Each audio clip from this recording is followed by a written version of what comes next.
ನಮಸ್ಕಾರ, ಬಿರ್ಬಲ್ನ ವಿಶೇಷ ಕಾರ್ಯಕ್ರಮಕ್ಕೆ ಸ್ವಾಗತ. ವೀಕ್ಷಕರೇ, ಸತ್ಯ ಅನ್ನೋದೇ ಹಾಗೆ ತುಂಬಾ ದಿನ ಮುಚ್ಚಿಡೋಕ್ಕಾಗಲ್ಲ. ಒಂದಲ್ಲ ಒಂದು ದಿನ ಹೊರಗೆ ಬರಲೇಬೇಕು. ಇದೊಂಥರ ವಿಚಿತ್ರ ನೋಡಿ. ಯಾವುದೋ ಕೇಸ್ನ ವಿಚಾರಣೆ ಆದ್ರೆ ಹೊರಗೆ ಬರ್ತಿರೋ ಫೈಲ್ಗಳೇ ಬೇರೆ. ರಾಹುಲ್ ಗಾಂಧಿಯ ಬ್ರಿಟಿಷ್ ಪೌರತ್ವ ಪ್ರಕರಣದ ವಿಚಾರಣೆ ಆಗ್ತಿದ್ರೆ ಇನ್ಯಾವುದೋ ಗುಟ್ಟುಗಳು ಹೊರಗೆ ಬರ್ತಿದೆ.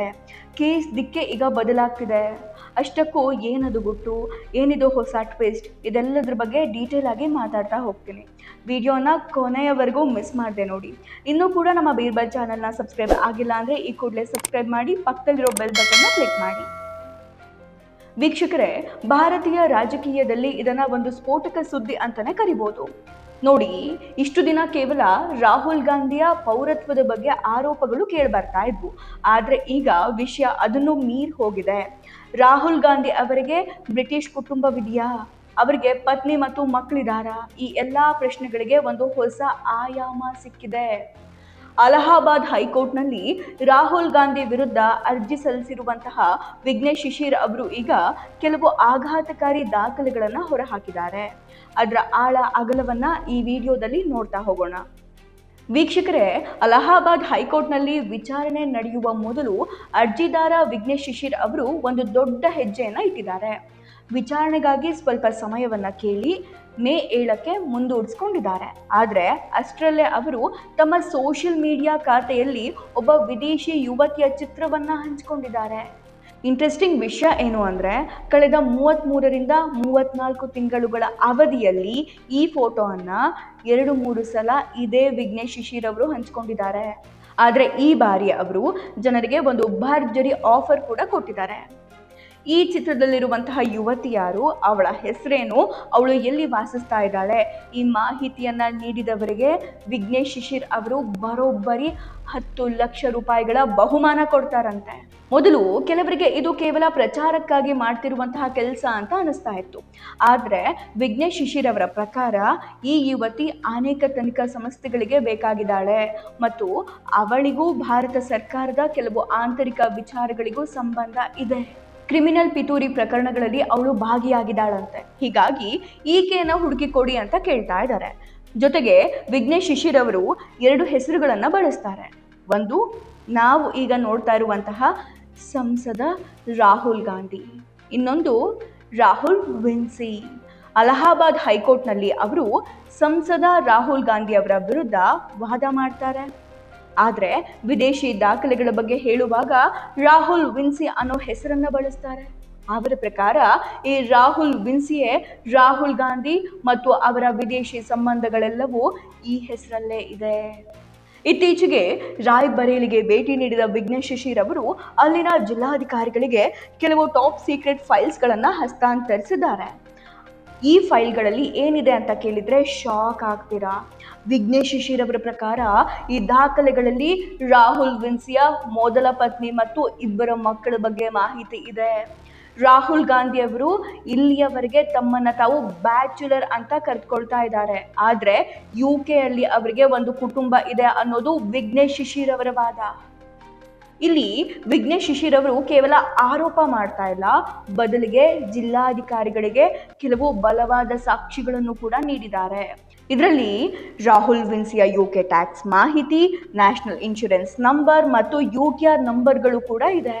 ಈ ದಾಖಲೆಗಳು ರಾಹುಲ್ ಗಾಂಧಿ ಅವರಿಗೆ ಬ್ರಿಟಿಷ್ ಪೌರತ್ವ ಇದೆ ಅನ್ನೋದನ್ನ ಸಾಬೀತುಪಡಿಸಲು ಸಾಕು ಅಂತ ವಿಘ್ನೇಶ್ ಶಿಶಿರ್ ಅವರು ಹೇಳ್ತಾ ಇದ್ದಾರೆ. ಆದ್ರೆ ಇಲ್ಲಿ ಒಂದು ಇಂಟ್ರೆಸ್ಟಿಂಗ್ ಟ್ವಿಸ್ಟ್ ಇದೆ. ವಿಘ್ನೇಶ್ ಶಿಶಿರ್ ಅವರ ಪ್ರಕಾರ ಬ್ರಿಟಿಷ್ ಪೌರತ್ವದ ಪ್ರಕರಣವು ಈ ಇಡೀ ವಾದದ ಕೇವಲ 0.1% ಅಥವಾ 1% ಮಾತ್ರ. ಆದರೆ ಉಳಿದ 99% ಭಾಗ ಬೃಹತ್ ಮಟ್ಟದ ಆರ್ಥಿಕ ವಂಚನೆ ಮತ್ತು ಅಕ್ರಮ ಆಸ್ತಿ ಸಂಪಾದನೆಗೆ ಸಂಬಂಧಿಸಿದಾಗಿದೆ. ರಾಹುಲ್ ವಿನ್ಸಿಯ ಹೆಸರಲ್ಲಿ ಕೇವಲ UK ಮಾತ್ರವಲ್ಲದೆ ಥೈಲ್ಯಾಂಡ್, ವಿಯೆಟ್ನಾಂ ಮತ್ತು ಸ್ವಿಟ್ಜರ್ಲೆಂಡ್ ದೇಶಗಳಲ್ಲೂ ಕೂಡ ಐಷಾರಾಮಿ ಹೋಟೆಲ್ಗಳು, ಆಸ್ತಿಗಳಿವೆ ಎನ್ನುವಂತಹ ಸ್ಫೋಟಕ ಮಾಹಿತಿಯನ್ನು ಕೂಡ ಅವರು ಹೊರಹಾಕಿದ್ದಾರೆ. ಭಾರತದ ಇತಿಹಾಸದಲ್ಲಿ ಭ್ರಷ್ಟಾಚಾರದ ಪ್ರಕರಣಗಳು ಹೊಸತೇನಲ್ಲ. ಸ್ವಾತಂತ್ರ್ಯ ನಂತರ ನಾವು ಸಾಕಷ್ಟು ಹಗರಣಗಳನ್ನು ನೋಡಿದ್ದೀವಿ. ಆದರೆ ದೇಶದ ವಿರೋಧ ಪಕ್ಷದ ನಾಯಕನಂತಹ ಜವಾಬ್ದಾರಿಯುತ ಸ್ಥಾನದಲ್ಲಿರುವಂತಹ ಒಬ್ಬ ವ್ಯಕ್ತಿ ತನ್ನ ವೈಯಕ್ತಿಕ ಜೀವನದ ಬಗ್ಗೆ ಇಷ್ಟು ದೊಡ್ಡ ಸುಳ್ಳು ಹೇಳ್ತಾ ಇರೋದು ನಿಜಾನ ಅನ್ನೋದು ಒಂದು ದೊಡ್ಡ ಪ್ರಶ್ನೆ ಆಗುತ್ತೆ. ಅರ್ಜಿದಾರರು ಹೇಳೋ ಪ್ರಕಾರ ರಾಹುಲ್ ಗಾಂಧಿ ಅವರಿಗೆ ಒಬ್ಬರಲ್ಲ 4 ಪತ್ನಿಯರಿದ್ದಾರಂತೆ. ಇಲ್ಲಿ ಮತ್ತೊಂದು ಪ್ರಮುಖ ವಿಷಯ ಏನು ಅಂದರೆ, ಒಂದು ವೇಳೆ ವಿದೇಶದಲ್ಲಿ ಕುಟುಂಬವಿದ್ದಿದ್ರೆ ಅದನ್ನು ಭಾರತದಲ್ಲಿ ಯಾಕೆ ಬಹಿರಂಗಪಡಿಸಿಲ್ಲ? ವಿದೇಶಿ ಕುಟುಂಬಕ್ಕೆ ಭಾರತದಲ್ಲಿ ಕಾನೂನುಬದ್ಧ ಮಾನ್ಯತೆ ಕೊಡಿಸ್ಬೋದಿತ್ತು. ಆದರೆ ಅದನ್ನು ಮರೆಮಾಚಿ ಅಫಿಡವಿಟ್ನಲ್ಲಿ ಸುಳ್ಳು ಮಾಹಿತಿ ನೀಡೋದು ಕಾನೂನು ಬಾಹಿರ ಅಲ್ವಾ?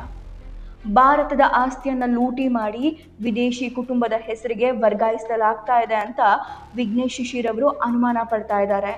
ಇದೆಲ್ಲದರ ನಡುವೆ ಅತ್ಯಂತ ಆಶ್ಚರ್ಯಕರ ಸಂಗತಿ ಅಂದರೆ ಕಾಂಗ್ರೆಸ್ ಪಕ್ಷದ ಪ್ರತಿಕ್ರಿಯೆ. ಸಾಮಾನ್ಯವಾಗಿ ಸಣ್ಣ ಪುಟ್ಟ ವಿಷಯಗಳಿಗೂ ಮಾನನಷ್ಟ ಮೊಕದ್ದಮೆ ಹೊರಡುವ ಕಾಂಗ್ರೆಸ್ ಪಕ್ಷ ವಿಘ್ನೇಶ್ ಶಿಶಿರ್ ಅವರ ಈ ಗಂಭೀರ ಆರೋಪಗಳ ಬಗ್ಗೆ ಯಾಕೆ ಸುಮ್ಮನಿದೆ? ವಿಘ್ನೇಶ್ ಶಿಶಿರ್ ಅವರು ದೇಶಾದ್ಯಂತ ರಾಹುಲ್ ಗಾಂಧಿ ಅವರ ವಿರುದ್ಧ ಒಂದಾದ ನಂತರ ಒಂದರಂತೆ ಪ್ರಕರಣಗಳನ್ನು ದಾಖಲಿಸ್ತಾ ಇದ್ದಾರೆ. ಆದರೂ ಕಾಂಗ್ರೆಸ್ ಅವರ ವಿರುದ್ಧ ನೇರವಾಗಿ ಹೋರಾಟ ಮಾಡೋಕೆ ಯಾಕೆ ಮುಂದೆ ಬರ್ತಾ ಇಲ್ಲ? ಬಹುಶಃ ವಿಘ್ನೇಶ್ ಶಿಶಿರ್ ಅವರ ಬಳಿ ಇರುವಂತಹ ದಾಖಲೆಗಳು ನಿಜ ಆಗಿರಬಹುದು ಮತ್ತು ಅವರ ವಿರುದ್ಧ ಕಾನೂನು ಕ್ರಮ ಕೈಗೊಂಡ್ರೆ ರಾಹುಲ್ ಗಾಂಧಿ ಅವರ ಅಸಲಿ ಮುಖವಾಡ ಬಯಲಾಗಬಹುದು ಅನ್ನುವಂತಹ ಭಯ ಕಾಂಗ್ರೆಸ್ ಇದೆಯಾ ಅಂತ. ವಿಘ್ನೇಶ್ ಶಿಶಿರ್ ಅವರು ಇಲ್ಲಿಯವರೆಗೆ ಈ ಮಾಹಿತಿಯನ್ನ ಪೂರ್ಣವಾಗಿ ಸಾರ್ವಜನಿಕವಾಗಿ ಎಲ್ಲೂ ಹಂಚಿಕೊಂಡಿಲ್ಲ. ಕೇವಲ ಕೋಡಿಂಗ್ ಭಾಷೆಯಲ್ಲಿ ಅಥವಾ ಸೂಚ್ಯವಾಗಿ ತಿಳಿಸ್ತಾ ಇದ್ದಾರೆ. ಒಂದು ವೇಳೆ ಈ ಎಲ್ಲ ಸತ್ಯಗಳು ಹೊರಬಿದ್ದಿದೆ ಆದರೆ ದೇಶದಲ್ಲಿ ದೊಡ್ಡ ಮಟ್ಟದ ಅಸಮಾಧಾನ ಸ್ಫೋಟಗೊಳ್ಳಬಹುದು ಎಂಬ ಆತಂಕ ಕೂಡ ಇದೆ. ಈ ಚೆಂಡು ಈಗ ಉತ್ತರ ಪ್ರದೇಶದ ಯೋಗಿ ಆದಿತ್ಯನಾಥ್ ಸರ್ಕಾರದ ಅಂಗಳದಲ್ಲಿದೆ. ರಾಯ್ಬರೇಲಿ ಜಿಲ್ಲಾಧಿಕಾರಿಗಳಿಗೆ ಎಲ್ಲ ದಾಖಲೆಗಳನ್ನು ಸಲ್ಲಿಸಿರುವ ವಿಘ್ನೇಶ್ ಶಿಶಿರ್ ಅವರು 30 ದಿನಗಳ ಕಾಲಾವಕಾಶ ನೀಡಿದ್ದಾರೆ. ಒಂದು ವೇಳೆ 30 ದಿನಗಳಲ್ಲಿ ಸರ್ಕಾರ ಯಾವುದೇ ಕ್ರಮ ಕೈಗೊಳ್ಳದೇ ಇದ್ರೆ ತಾವು ಮತ್ತೆ ಹೈಕೋರ್ಟ್ ಮೊರೆ ಹೋಗೋದಾಗಿ ಎಚ್ಚರಿಸಿದ್ದಾರೆ. ಯೋಗಿ ಸರ್ಕಾರಕ್ಕೆ ಅಪರಾಧದ ವಿರುದ್ಧ ಝೀರೋ ಟಾಲರೆನ್ಸ್ ಇದೆ. ಇದು ಕೇವಲ ಮಾಫಿಯಾಗಳ ವಿರುದ್ಧ ಮಾತ್ರವೇ ಅಥವಾ ಇಂತಹ ಪೌರತ್ವ ವಂಚನೆ ಮಾಡುವ ಹೈ ಪ್ರೊಫೈಲ್ ವ್ಯಕ್ತಿಗಳ ವಿರುದ್ಧವೂ ಕೂಡ ಅನ್ವಯಿಸುತ್ತಾ ಅನ್ನೋದನ್ನ ಕಾದು ನೋಡಬೇಕು. ಕೊನೆಯದಾಗಿ ಒಂದು ಮಾತು, ಈ ಪ್ರಕರಣ ಕೇವಲ ಒಬ್ಬ ರಾಜಕಾರಣಿಯ ವೈಯಕ್ತಿಕ ವಿಷಯ ಅಲ್ಲ. ಇದು ದೇಶದ ಸುರಕ್ಷತೆ ಮತ್ತು ನೈತಿಕತೆಗೆ ಸಂಬಂಧಿಸಿದ ಪ್ರಶ್ನೆ. ರಾಹುಲ್ ಗಾಂಧಿ ನಿಜವಾಗಿಯೂ ರಾಹುಲ್ ವಿನ್ಸೇನಾ? ಆ ವಿದೇಶಿ ಮಹಿಳೆ ಯಾರು? 10 ಲಕ್ಷ ರೂಪಾಯಿ ಬಹುಮಾನ ಪಡೆಯುವ ಆ ವ್ಯಕ್ತಿ ಯಾರು? ಶೀಘ್ರದಲ್ಲೇ ಬಯಲಾಗಬೇಕು. ವೀಕ್ಷಕರೇ, ಈ ಸ್ಫೋಟಕ ಸುದ್ದಿಯ ಬಗ್ಗೆ ನಿಮ್ಮ ಅಭಿಪ್ರಾಯ ಏನು? ಕಾಂಗ್ರೆಸ್ ಪಕ್ಷ ಯಾಕೆ ಮೌನವಾಗಿದೆ? ಕಮೆಂಟ್ ಬಾಕ್ಸಲ್ಲಿ ನಮಗೆ ತಿಳಿಸಿ. ಇನ್ನೂ ಕೂಡ ನಮ್ಮ ಬೀರ್ಬಲ್ ಚಾನಲ್ನ ಸಬ್ಸ್ಕ್ರೈಬ್ ಮಾಡಿಲ್ಲ ಅಂದರೆ ದಯವಿಟ್ಟು ಈ ಕೂಡಲೇ ಸಬ್ಸ್ಕ್ರೈಬ್ ಮಾಡಿ, ಬೆಲ್ ಬಟನ್ನ ಕ್ಲಿಕ್ ಮಾಡಿ. ನಮಸ್ಕಾರ, ಟೇಕ್ ಕೇರ್, ಬಾಯ್ ಬಾಯ್, ಮತ್ತೆ ಭೇಟಿಯಾಗೋಣ.